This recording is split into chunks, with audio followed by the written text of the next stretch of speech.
Assalamualaikum warahmatullahi wabarakatuh dan salam sejahtera. Hari ini saya akan memberi tips untuk menjawab soalan kebat menggunakan teknik kempunan. Okey, kempunan ni adalah kaedah yang dicipta untuk memudahkan pelajar menjawab soalan kebat.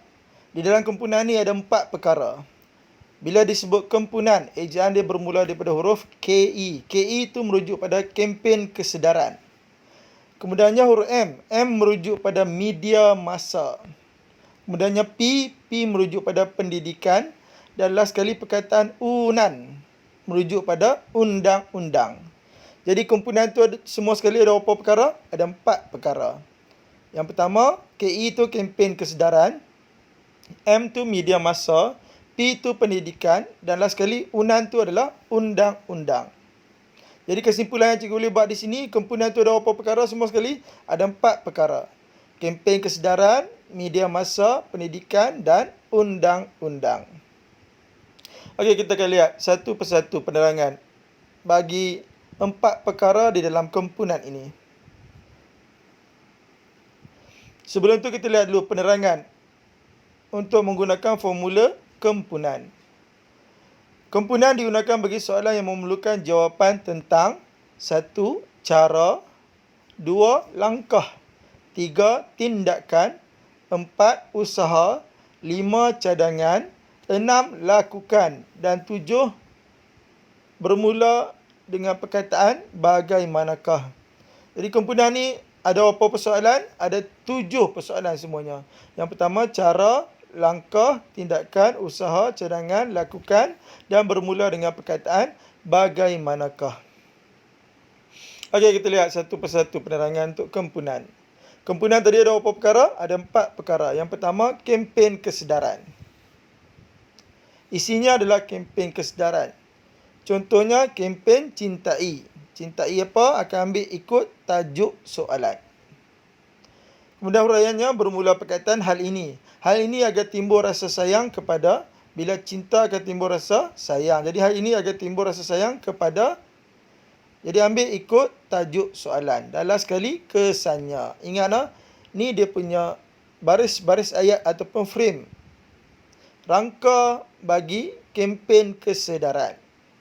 Lepas kempen kesedaran, baru masuk contoh. Contohnya kempen cintai. Bila cinta akan timbul rasa sayang. Jadi hal ini agar timbul rasa sayang kepada. Last sekali, kesannya. Okey, kita lihat contoh soalan.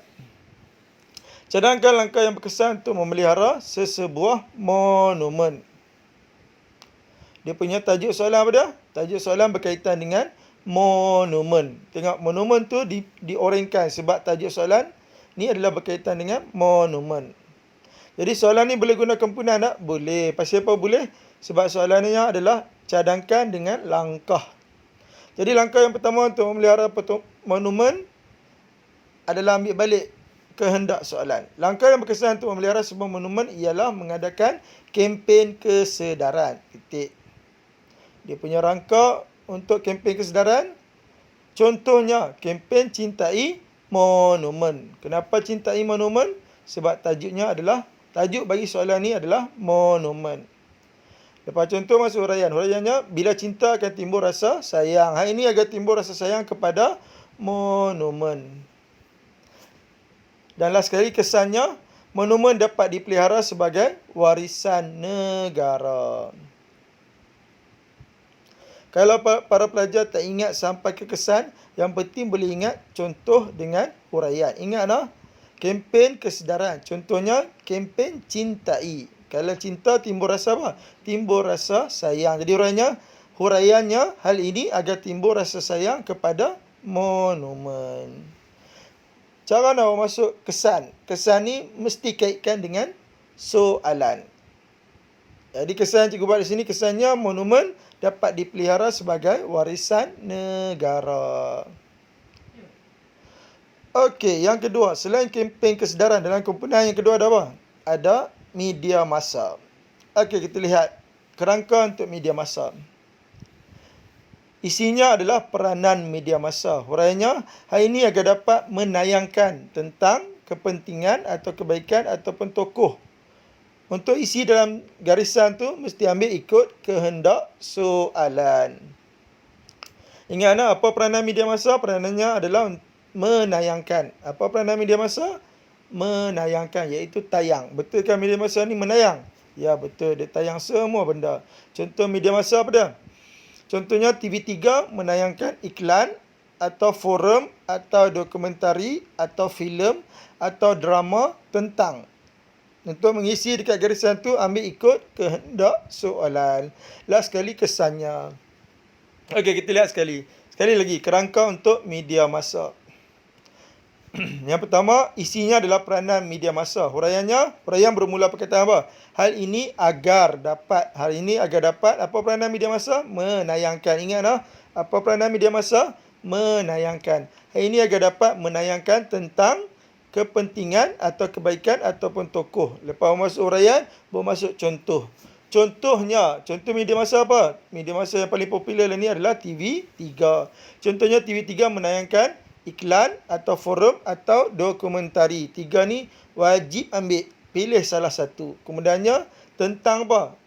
Dekat untuk mengisi garisan tu ambil ikut kehendak soalan. Last sekali kesannya. Okey, kita lihat contoh penggunaan media massa dan juga kerangkanya. Okey, soalan yang sama juga. Cadangkan langkah yang berkesan untuk memelihara sesebuah monumen. Dia punya kehendak soalan apa? Langkah memelihara sesebuah monumen. Kalau tadi isi yang pertama adalah kempen kesedaran. Lalu ni kita masuk isi yang ke-berapa dalam kumpulan? Isi yang kedua. Jadi penanda wacana yang cikgu ajar di sini menggunakan perkataan kedua. Kedua, peranan media massa. Huraiannya, ingat apa peranan media massa? Menayangkan. Jadi huraiannya, hari ini agar dapat menayangkan tentang kepentingan memelihara sesebuah monumen. Ya, ambil balik ikut kehendak soalan. Kemudian bermasuk contoh. Contohnya TV apa? Contohnya TV3 menayangkan iklan tentang langkah-langkah memelihara sesebuah monumen. Ya, ambil balik ikut kehendak soalan. Last sekali kesannya. Timbul kesedaran untuk memelihara sesebuah monumen. Ya, jadi yang kuning tu ikut balik kerangka yang cikgu bagi tadi. Yang pertama apa isinya? Iaitu peranan media massa. Huraiannya, ingat apa peranan media massa? Menayangkan. Jadi, hal ini agar dapat menayangkan tentang kepentingan memelihara sesebuah monumen. Ingat, media massa yang paling popular apa? TV3. Jadi, contohnya TV3 menayangkan iklan tentang langkah memelihara sesebuah monumen. Ya, ingat sampai situ pun dah sangat baik. Last sekali kesan. Kesannya timbul kesedaran masyarakat untuk memelihara sesebuah monumen. Ya, bila masyarakat asyik lihat iklannya dalam TV, jadi dia timbul kesedaran. Ingat nak cikgu ulang balik. Kalau kempen kesedaran tadi, contohnya apa? Kempen cintai. Ya, kalau cinta timbul rasa apa? Sayang. Jadi hal ini agar timbul rasa sayang kepada monumen. Kalau media massa, apa peranannya? Menayangkan. Jadi huraiannya, hari ini agar dapat menayangkan tentang apa? Jadi contoh media massa yang paling popular adalah TV3. TV3 menayangkan iklan ke forum ataupun dokumentari tentang apa? Ingat balik. Okey, yang ketiga. Untuk kumpulan perkara yang ketiga adalah yang pertama kempen kesedaran, yang kedua media massa, yang ketiga pendidikan. Okey, kita lihat kerangka untuk pendidikan pula. Pendidikan, isinya adalah peranan sistem pendidikan. Kalau media massa tadi, menayangkan. Jadi kalau pendidikan, hal ini agar dapat menerapkan dalam mata pelajaran tertentu tentang. Untuk isi dekat garisan tu, kena ambil ikut kehendak soalan. Ingat tak? Kalau media massa tadi menayangkan, jadi pendidikan menerapkan, iaitu terap. Menerapkan dalam mata pelajaran tertentu tentang. Jadi ambil ikut kehendak soalan. Contohnya mata pelajaran civic dan kewarganegaraan. Ya, civic dan kewarganegaraan ni ajak semua benda. Nilai-nilai murni semua ada dalam civic dan kewarganegaraan. Last sekali kesannya. Ingatlah kalau media massa peranannya apa? Menayangkan. Jadi pendidikan apa peranannya? Menerapkan. Contoh mata pelajaran yang paling penting adalah civic dan kewarganegaraan. Okey, kita lihat cara untuk menulis berkaitan pendidikan dengan kerangkanya. Okey, kita ambil soalan yang sama. Soalan dia tanya, cadangkan langkah yang berkesan untuk memelihara sesebuah monumen. Apa kehendak soalan ni? Langkah memelihara sesebuah monumen. Kalau isi yang pertama tadi menggunakan kempen kesedaran. Contohnya kempen cintai apa? Cintai monumen. Huraiannya, hari ini agar timbul rasa sayang kepada monumen. Kalau isi yang kedua tadi apa? Dalam kumpulan media massa, peranan media massa. Apa peranan media massa? Menayangkan. Jadi huraiannya, hal ini agar dapat menayangkan tentang langkah-langkah memelihara sesebuah monumen. Contohnya TV apa? Contohnya TV3 menayangkan iklan tentang langkah-langkah memelihara sesebuah monumen. Jadi ini isi yang ketiga. Apa isi yang ketiga di bawah kumpulan? Iaitu pendidikan. Ya, macam mana cara nak masuk isi yang ketiga? Menggunakan number. Jadi ketiga, peranan sistem pendidikan. Ingatlah apa peranan sistem pendidikan? Menerapkan. Kalau media massa, menayangkan. Pendidikan, menerapkan. Jadi huraiannya, hari ini agar dapat menerapkan dalam mata pelajaran tertentu tentang. Lepas tentang, masuk ikut kehendak soalan. Iaitu tentang langkah-langkah memelihara sesebuah monumen.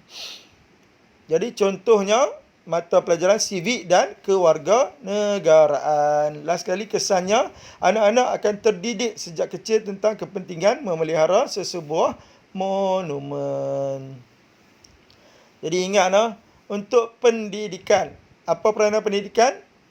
Menerapkan dalam mata pelajaran tertentu. Contoh, mata pelajaran apa? Civic dan kewarganegaraan. Jadi cikgu nak ulang balik. Kalau kempen kesedaran tadi, contohnya kempen cintai monumen. Kalau cinta, timbul rasa sayang. Jadi huraiannya, hari ini agar timbul rasa sayang kepada monumen. Yang kedua tadi apa? Media massa. Apa peranan media massa? Menayangkan. Betul ke media massa menayangkan? Ya, betul. Jadi huraiannya, hari ini agar dapat menayangkan tentang kepentingan memelihara monumen. Contohnya, TV3 menayangkan iklan tentang langkah-langkah memelihara monumen. Kalau yang ketiga di bawah kumpulan pendidikan. Apa peranan pendidikan? Menerapkan dalam mata pelajaran tertentu. Jadi huraiannya, hari ini agar dapat menerapkan dalam mata pelajaran tertentu tentang langkah-langkah memelihara monumen. Contohnya mata pelajaran apa? Civic dan kewarganegaraan. Okey, seterusnya kita lihat apa perkara yang terakhir di dalam kumpulan. Perkara terakhir dalam kumpulan apa dia? Ingat balik. Yang pertama, kempen kesedaran. Yang kedua, media massa. Yang ketiga, pendidikan. Dan yang keempat, undang-undang. Okey, kita lihat kerangka untuk undang-undang pula. Undang-undang. Undang-undang digubal tentang apa? Ambil ikut kehendak soalan. Contohnya, mengenakan hukuman denda ataupun penjara terhadap pesalah yang melakukan tindakan. Ambil ikut kehendak soalan. Untuk isi ruangan garisan tu, ambil ikut kehendak soalan. Jadi hal ini agar timbul kesedaran ataupun keinsafan dari melakukan. Jadi ambil ikut kehendak soalan. Dalam sekali kesannya, kesalahan yang sama tidak akan berulang. Okey, kita lihat contoh soalan dan cara menggunakan undang-undang sebagai isi. Okey, kita ambil soalan yang sama. Cadangkan langkah-langkah yang berkesan untuk memelihara sesebuah monumen. Apa kehendak soalan? Langkah memelihara sebuah monumen. Jadi isi yang pertama tadi kita dah masuk, iaitu kempen kesedaran. Yang kedua, media massa. Yang ketiga, pendidikan. Jadi yang keempat, isi yang keempat, nak mulakan ayatnya menggunakan perkataan keempat. Penanda wacana cikgu ajak guna number. Jadi keempat, undang-undang digubal tentang pemeliharaan monumen negara. Titik. Contohnya, mengenakan hukuman denda terhadap pesalah yang melakukan tindakan yang merosakkan monumen. Huraiannya, hal ini agar timbul kesedaran dari melakukan kerosakan pada monumen. Last sekali, kesannya kesalahan yang sama tidak akan berulang. Ya, untuk formula kempunan ni, yang wajib guna 3. Yang pertama, kempen kesedaran. Semua soalan boleh guna 3 perkara. Yang pertama, kempen kesedaran. Yang kedua, media massa. Dan yang ketiga, pendidikan. Cikgu ulang baliklah. 3 perkara ni memang wajib guna. Selalunya undang-undang ni tak semua soalan boleh guna. Tapi 3 perkara tadi memang wajib guna untuk semua soalan yang menggunakan 7 persoalan tadi. Ingat balik, apa 7 persoalan tadi? 7 persoalan tu adalah cara, langkah, tindakan, usaha, lakukan, cadangan dan bermula dengan perkataan bagaimanakah. Ya. Bagi yang ada 7 persoalan tu, 3 langkah yang utama di dalam kumpulan ni wajib guna. Memang boleh guna. Dan ikut kerangka di dalam kumpulan tu. Ingat lagi tak apa kerangka di dalam kempen kesedaran? Contohnya kempen cintai. Huraiannya, bila cinta timbul rasa sayang. Jadi hari ini agar timbul rasa sayang kepada monumen. Kalau media massa, apa peranan media massa? Menayangkan tentang kebaikan monumen. Contoh media massa, TV3. Kalau pendidikan, apa peranan pendidikan? Menerapkan dalam mata pelajaran tertentu. Contoh pendidikan, contoh mata pelajaran tu adalah civic dan kewarganegaraan. Ya. Kalau tak masuk kesan, baru masuk isi huraian contoh pun dah dapat 9 markah. Ingat, kempen kesedaran tadi 1 markah. Contohnya, kempen cintai apa? 1 markah. Huraiannya hari ini agar timbul rasa sayang. Tu huraiannya dah 3 markah. Kalau isi yang kedua apa? Media massa. Huraian media massa apa? Menayangkan tentang kebaikan monumen. Contohnya, TV3 menayangkan iklan. Tu pun dah 3 markah, 6 markah. Dan isi yang ketiga apa? Pendidikan. Apa peranan pendidikan? Menerapkan dalam mata pelajaran tertentu. Tu huraiannya ada 2 markah. Dan ada contoh ada tak? Ya, contohnya mata pelajaran civic dan kewarganegaraan. Ada isi, ada huraian, ada contoh 3 markah. Jadi orang masuk 3 isi, kempen kesedaran, media massa, pendidikan, 3 huraiannya dan 3 contohnya dah berapa markah? Dah 9 markah. Ya, lebih sangat dah daripada cukup. Sebab soalan kebat ni markah paling tinggi 8 sahaja. Okey, yang terakhir cikgu nak test, cikgu nak uji semua pelajar. Cuba tengok contoh soalan kebat ni, 5 soalan ni. Bagi tahu cikgu boleh guna kempunan ke tidak boleh. Okey, dalam tempoh 10 saat. Cuba tengok, cikgu nak test.